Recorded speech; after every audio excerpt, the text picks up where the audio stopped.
Today I'm going to talk about estuary woodland, these steep sided slopes that come down covered in forest down to the estuary, and then the fuzzy boundary where does the woods finish and where does the sea start. So we're going to have a look at all that today. Many of these woodlands are really steep. You can see the sea down there and you can see how it gets progressively steeper. And if you walk down something like this, one, be careful of like tripwires like this bramble, because they're quite nasty, you could just trip over on them. And then always walk sideways like that so your feet alongside the contour. And then and put all the weight on this side of your foot, the uphill side of your foot, and it's much easier then. Whoa. It just gets steeper and steeper and steeper, and then somewhere down there is a cliff. There's quite a good variety of trees in here. There's wild cherry, lots of oak trees, and there's loads and loads of moss and ferns on the trees. If you look up there, you see the moss and ferns on the trees and the ivy. It shows there's high levels of humidity here, and there's also quite a lot of moss, but there's not as much as there is further up. But there's a huge variety of plant life and animal life here, largely because it's so steep, the animals and plants are less disturbed, but also because you have a huge variety of habitats with salt and fresh water, lots of this estuary makes a big shallow inlet which is protected from the rough seas, and you have those like salt marsh plants, and then you have this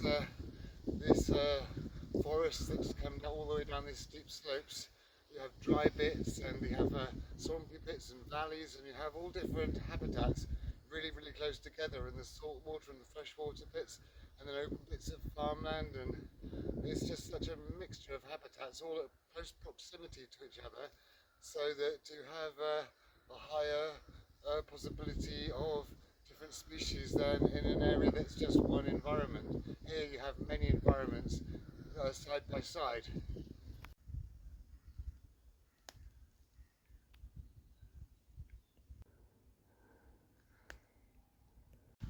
There's definitely a lot of variety of different trees and plants in here, and we're going to have a look more at these woods in a bit.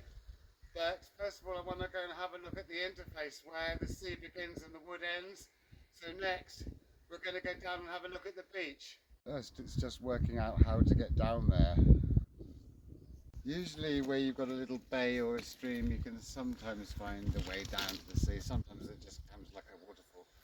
But we managed to find a way down here. Certain species of tree do really well on this coastal fringe bit.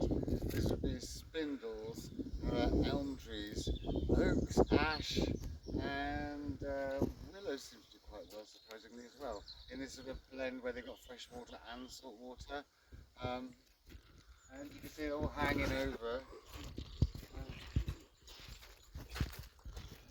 You see, it gets so far down you've got seaweed, and then as you come up you end up with algae and moss, and then somewhere about here you start getting ferns. So I still think about the tide maybe comes into about here, and then all these branches just hang in the tide at high water. Making this area I'm standing in, it's under trees, it's woodland or it's sea as well, so you've got an area that's both sea and woodland, and more so where you've got a steeper cliff, and you get less time where the beach is there, like here, where it's straight down into deeper water here. Again, seaweed up to here, and then branches all hanging over.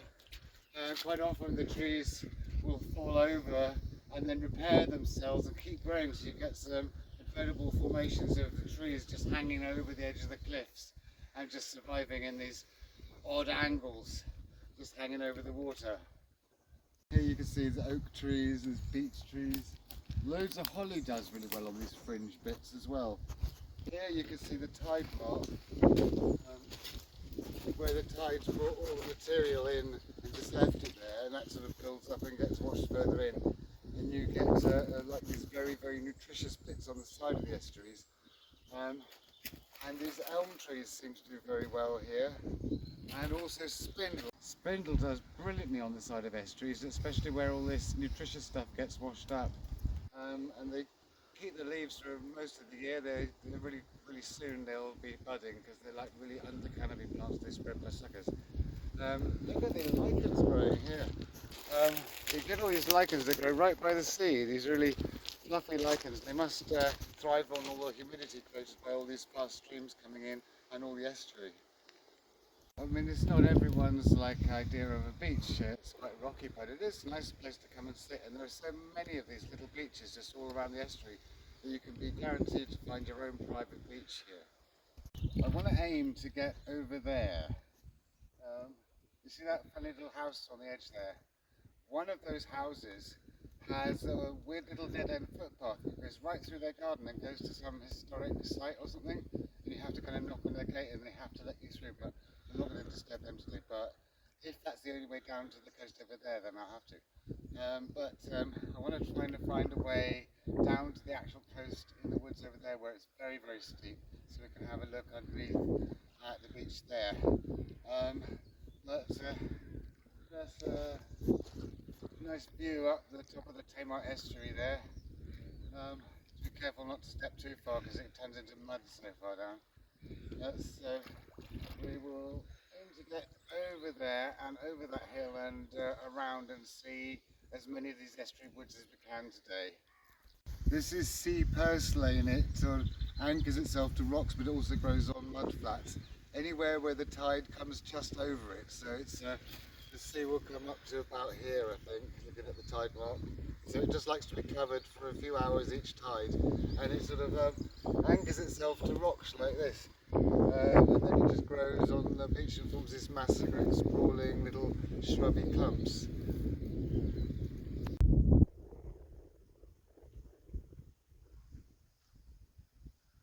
These woods certainly are steep. It's a hell of a climb getting up and down them. They all sort of hanging over that way towards the water. And you can just about see the water through all the hollies there in the sunlight. It's quite a place here.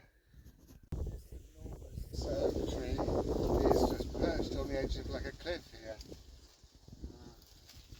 Just down there, if you can see there, it just goes down to a beach at the bottom.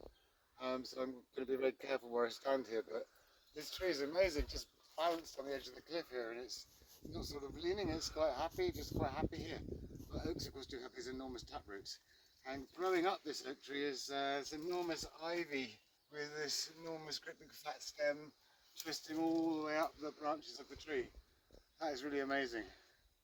The trees here are in such shallow soil that they grow a bit like a miniature bonsai version of themselves. All these twisted, gnarled branches just hanging over the edge of the cliff here.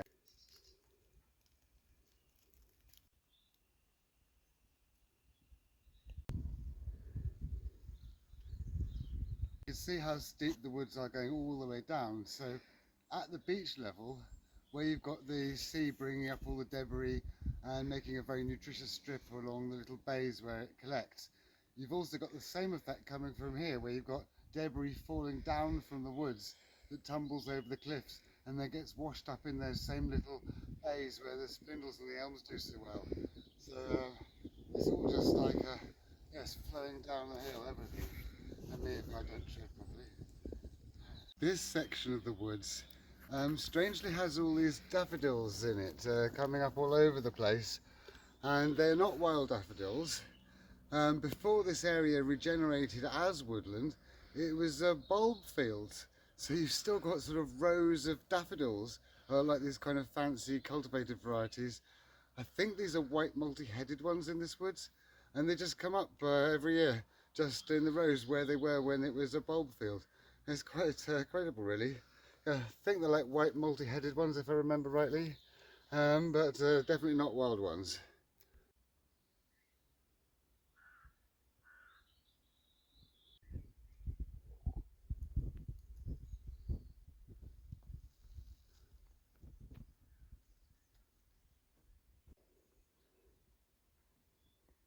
Sometimes it amazes me how close together trees can grow. I mean, here's 4 oak trees. 1, 2, 3, 4. And these 2 are so close together that I can only just squeeze between them. And yet they're pretty big, and they've been growing together for ages. And how do they do that? Well, it's simple. They haven't got any other big trees around them. They've only got shrub trees, so they've been able to occupy a large area of canopy. So it doesn't matter if the trunks are close together because they're all getting all the light they need. That's really incredible. And there's one over here. Tons and tons of ivy vines. Really solid as well, so you could climb up them, I reckon. Ivy's not terribly strong, but they're such big branches, I reckon you could climb up that. And there's masses of ivy just all hanging down like that, creating this nice evergreen cover in the winter. And these enormous grapevines, incredible. And down there, the estuary is sort of going round like a headland here, so we're going up one of the fingers of the estuary here, whilst the other finger goes off over there.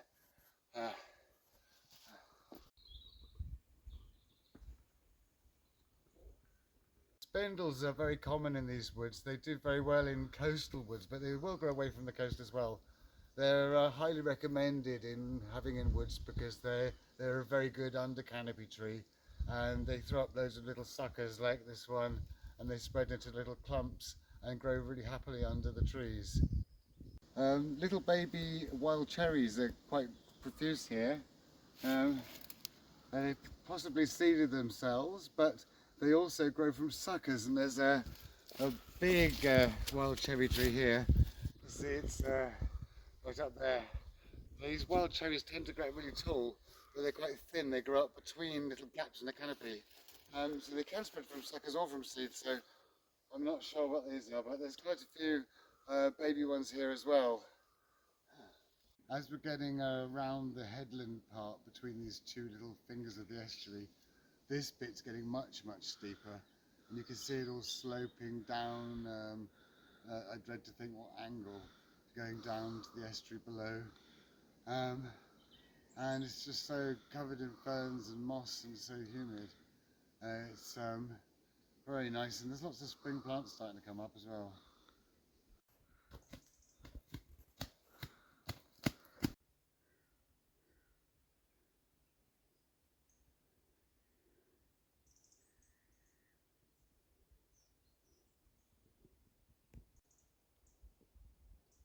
This big oak here is like the roots are exposed, and it's hanging over the edge of this tiny little old quarry. Just here. So this must be really old, and when it was all field systems and bulb fields, there must have been a little quarry here somewhere. But here it is, almost completely reclaimed by the forest.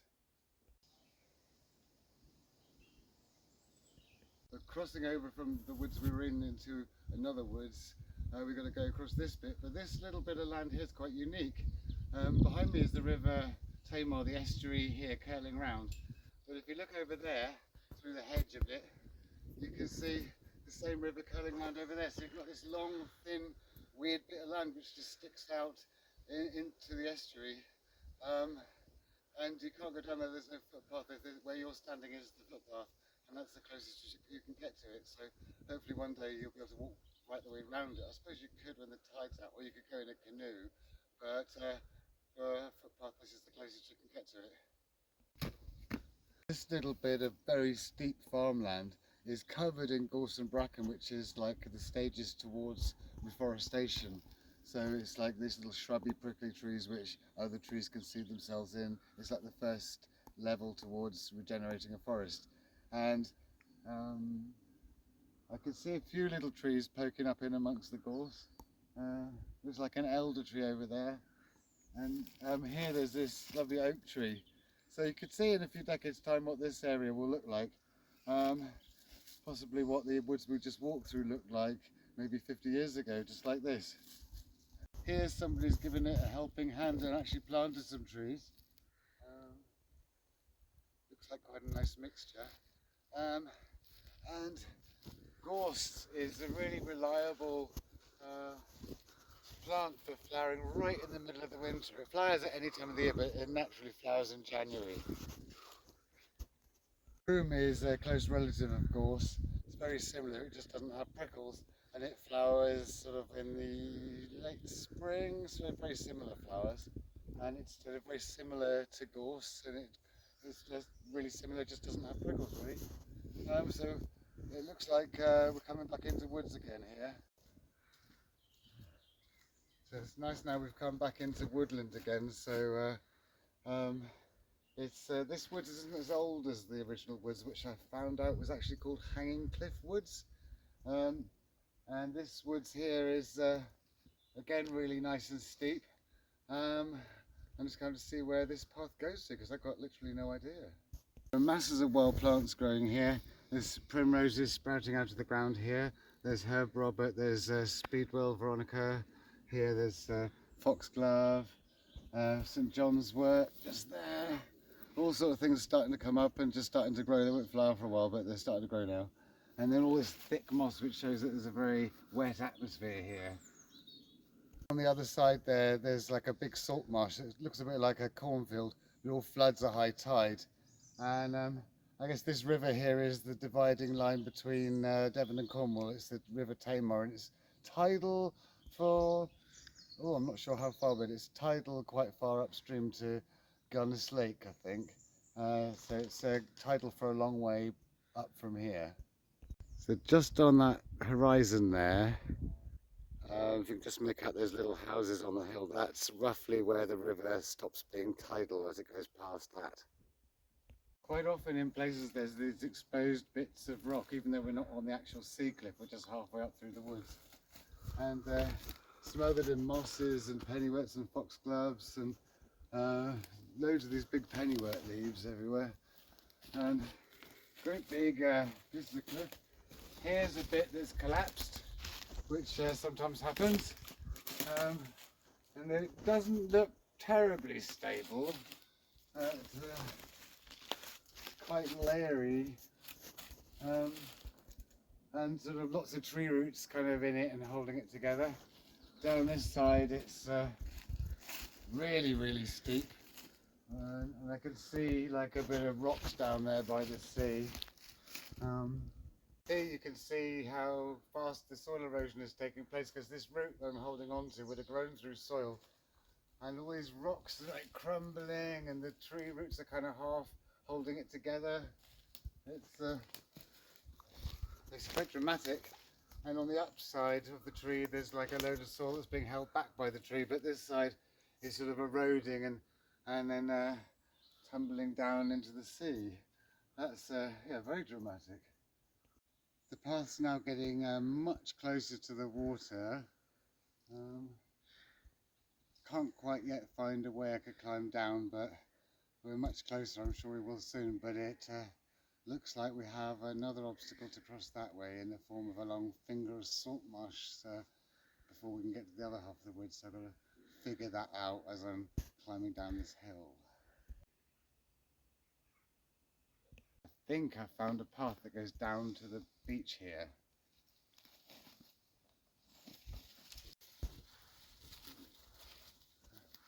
You can always be guaranteed to find your own bit of private beach, but it's not like a view of a beach really. Loads of tide mark debris. If you get down to here, it just turns into mud there. It's sticky, sinky mud.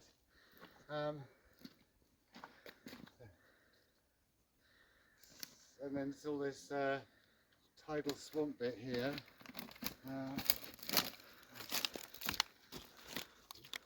And then this swamp marsh here, this salt marsh.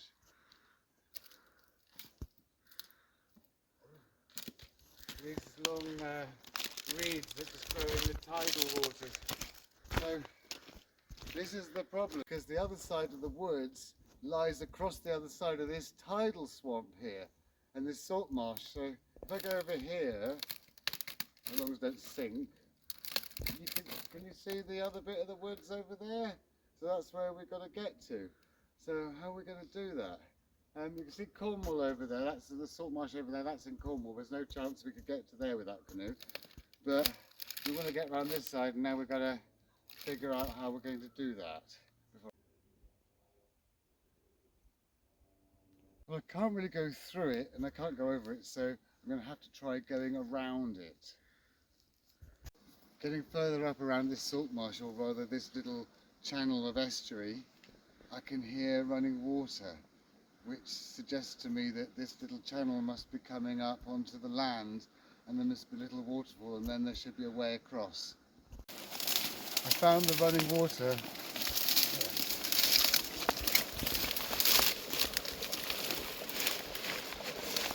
Here it is.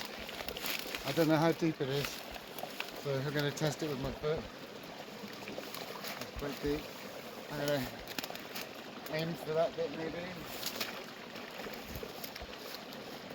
Yes, it's just over. Now I've just got to traverse this swamp and get over there onto dry ground. It's like being in a massive cornfield or something in here, but I'm pleased to say that we have found dry land. We've carefully come across this quite deep mud in places and holding onto branches and all sorts. And here is the slope on the other side, so now we're back on dry land on the other side of the woods just before it got dark and before the tide came in.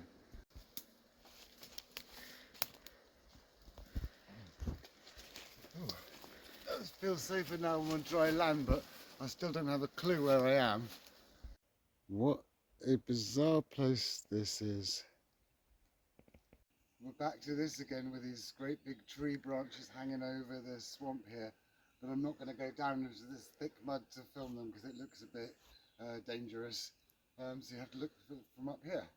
But you can see how far these branches stretch over the salt marsh, creating this kind of fuzzy boundary that isn't really woods or sea. Actually, it does look navigable. I think I might actually go down there and have a look. There's a whole rocky bit down there I didn't notice before. So, see if I can find a way down. Make sure you hold on to living things, strong living things like roots, and test them, make sure they're not weak and flimsy. And make sure you've got 3 points of contact.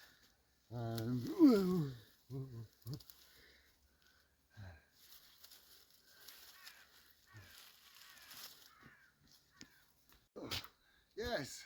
So down here you've got these long hanging branches and deep mud. As I look round, you see you've got this large area which is just hanging branches going right off into the salt marsh, and you can't really see very deeply into the salt marsh, but you can just about make out the estuary deep in there somewhere, and branches go right up high, and I suppose you could follow the coast around there, but I think I'm going to stick to the path on top of the cliff.